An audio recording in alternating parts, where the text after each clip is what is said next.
to do work in the league. Yeah, Dawn Staley said that the stats don't even capture how good she is, of course, as you say, Jalen. Finals, odds to win the finals, MVP, are as follows in the NBA. Kevin Durant has the third best odds to win the award. KD already has 2 finals MVPs. He got them during his 2-year championship run with Golden State. Suns currently have the third best odds to win it all. Jason Tatum has the second best odds to win finals MVP. Odd makers are expecting a major bounce back from Tatum, who's averaging a career-high 30 points a game this season. A bunch of guys averaged 30 this year. It's nuts. And Giannis has the best odds to win finals MVP this year. The Bucks finished the regular season with the best overall record, currently have the best odds to win it all. Okay, so let's put 5 on it. Top 5 candidates for finals MVP according to yours truly. At number 5, LeBron James. Oh, but it might be AD. For the Lakers to make a run, and I think they're capable of it, that guy has to show, wait a minute, maybe I'm still the best player in the world, and I'm not sure he's not. I don't think he is anymore, but I'm not sure he's not. At number 4, Jason Tatum, who is a great two-way player, who just didn't show up as the best version of himself in the finals last year, but he's a baby still. We're not expecting 24-year-olds to have the greatest finals of all time, and now he has reps in that situation. Let's see what happens. Giannis, he's my favorite player in the NBA. I love Giannis. Everyone does. And he is incorrectly the number 1 favorite by most people, but he's certainly in the top 3. This reflects at this point who I believe is most likely to win the whole thing. Steph at 2, because I just saw him do it. I just saw him do it. And at 1, guys, let's cut the BS, okay? Kevin Durant, when he's healthy, is like as good as the next 2 best guys combined. Kevin Durant by himself took a fully loaded Giannis team, 7 games, his foot was on the line, or else he sends the eventual champs packing in the first round. He did it a couple of games with Kyrie. They were wiping the floor with the Bucks. The Bucks had no chance to beat them, even without Harden. Then Kyrie goes out, and he doesn't have Harden's limping around, and he still takes them 7. He's lost twice in his last 30 starts, KD. If KD is right and Booker is right, the Suns are the only team in the league with a chance to destroy everybody else, and KD is easily their best player. Timmy Goodtimes, tell me how great this is. Go ahead. I have a lot of issues. So I think LeBron James is going to be an underdog in every series he plays in. So obviously if they win the finals, then he's going to be finals MVP. However, I would have Joel Embiid on there in place of him because I think Philly's got a better chance to make the finals and win. Fair. I would have Giannis first because they, to me, are the clear favorites to win the championship. They're the best team in the league. And I think if they're healthy, I'm taking them over everybody. So I'd have Giannis first. I would have Steph second. I would have Tatum third because I think if the Bucks don't make the finals, I think the Celtics are going to get there, and I think Tatum should be there. And I would have Durant down in 4th or 5th with Embiid because I just don't think Phoenix is going to be able to get there. Now, if they get to the finals and they win, obviously Kevin's going to win. But I think when you're talking about odds and who's most likely to win, Phoenix has too many injury questions, and I don't trust their depth. I don't trust their overall defense at the highest level, especially if they have to play Golden State. So I just think there's too many questions to have Durant first, even though I understand why. I want to make my KD argument to you, Jalen. Here's the thing. KD, pre-Achilles, was the highest level he'd ever played. And in Brooklyn, he got back. But the KD that was twice as good as everyone else in the league was still not at his best. He would accept the tough defensive assignments. He wasn't great defensively yet. Now he's all the way back. KD got all the way back. Jalen, he hasn't lost as a Phoenix Sun.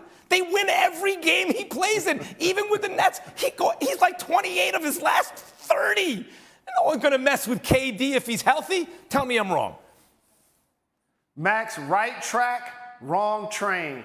And you know, in New York City, that can send you to the wrong borough and mess up your entire schedule. I believe that the champion is going to come from the Eastern Conference. That's right. If you notice, when you're talking about Phoenix, you're saying Durant, you're saying Booker, and as you progress, it's going to be Ayton, it's going to be Chris Paul, and then that's where they get thin.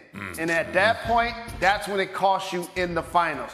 I, like you, have the Suns winning the East. So therefore, winning the West. So therefore, the odds have to be Tatum 1, and I'm going to tell you why he should be 1. Because Chris Middleton, the most recent time we seen him, he was dealing with the knee injury. Yep. And I don't know if that's not going to continue to plague him the entire playoffs. So Tatum 1, Giannis 2, KD 3 will be my top 3. on your list? You know, he's like 27 of his last 29 or 20, something crazy, KD. Only 8 of those games were in Phoenix. And they've also basically the rest were with the Nets, who are falling apart. Well, and they've he also, doesn't lose. Well, look, they've also basically played nobody with Kevin Durant on the Suns. I mean, I would have loved to see him play against either the Clippers or the Lakers this weekend, to see them against a team that's fully loaded and trying to win the game, right? Because they played a bunch of teams that are injured, played a bunch of teams that are not very good. They have a ton of talent. They got a chance to win, obviously. But to Jalen's point, the 2 best teams in the league are pretty clear to me, the Bucks and the Celtics. So I think you have to have Giannis and Tatum first and second in some order, because they're the most likely guys to win the title. I would say there are 3 teams in the East that could win the title. There are 7 teams in the West, and I don't think they're actually that much different, to tell you. LeBron and AD win and get in game for the play-in. Jalen Rose with me in moments on whether Lakers fans have anything to worry about tonight. Would Odell and Lamar be one of the league's very best quarterback-receiver combinations, or an overrated pairing of brand names? And Mel Kiper's new mock draft is out. He's going to explain why he thinks Bryce Young will be the Panthers' pick at the top of the draft. Let's go. And we start with the Lakers, who would lock themselves into the 7th seed tonight with a win against the 8th-seeded Wolves in the play-in tournament. Minnesota will be without their 2 best defenders, Rudy Gobert, who's serving a 1-game team suspension for throwing a punch-ish at Kyle Anderson on Sunday, and Jaden McDaniels, who fractured his hand punching a wall in frustration Sunday night.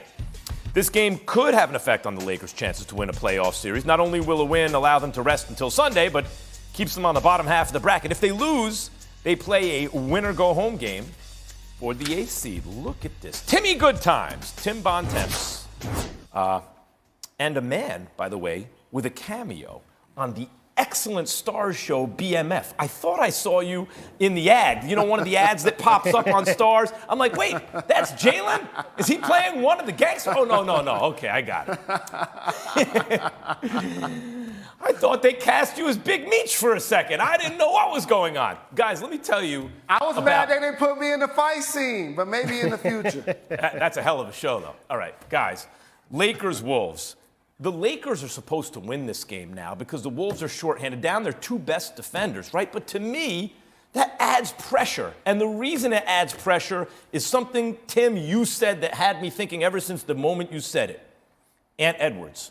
When you have a guy who at age 21, given what he could do, could easily be the face of the NBA one day. When you have a guy like that in a certain moment like this, he may just lose his mind. And that could be all she wrote for tonight's game. Jalen, what are your expectations for the Lakers tonight against the shorthanded T-Wolves?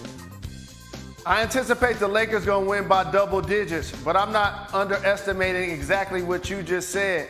And I know how much you love the Yankees. So Anthony Edwards does give you that Aaron Judge home run effect for a young guy that can get you 30-plus points, also get you multiple steals, multiple blocks, has a big personality, has the strength to combat what's happening on the other team, and also Karl Anthony Towns, who's been an all-star, one of the most skilled bigs in the game, can knock down threes, can score in the paint. They're gonna have a chip on their shoulder because none of us believe they have a chance, but at the end of the day, the basketball gods shine down on the Los Angeles Lakers. Yeah. They gave them a home game, Max. Yeah. They gave him a home game. LeBron is back playing elite. Anthony Davis is back playing at a high level. Darvin Ham has done a terrific job of maneuvering this roster multiple times this year that has now crafted depth. And so now all of a sudden, if you're the Lakers, not only do you have the opportunity to win tonight, but you want to win tonight so you can get the 7th seed and hope that you get a shorthanded up front Memphis Grizzlies. Now think about this. They're going to play Minnesota without Rudy Gobert and Naz Reid. They may get a chance to play Memphis without Brandon Clark up front. And the thing about being a Laker now playing at home, this is a great opportunity for them to advance. Yeah, it's been apparent to me since I was like 8 years old that the basketball gods smile on the Lakers. There's no 2 ways about it. Tim, you have any concerns about them, though, tonight? Well, I mean, Jalen laid out a good part of the case for Minnesota to win this game tonight. If they do, it's going to be because Anthony Edwards and Karl Towns outplay LeBron James and Anthony Davis. That certainly is one part that Minnesota's going to need if they're going to pull this one out. The other thing to watch for is three-point shooting. Because as we know, the Lakers, even with D'Angelo Russell and Malik Beasley added to the mix, are still not a very good three-point shooting team. Those two guys in particular are very streaky. And we saw in that game on Sunday between the Pelicans and the Wolves, when that game turned around, when Rudy Gobert went out, it's because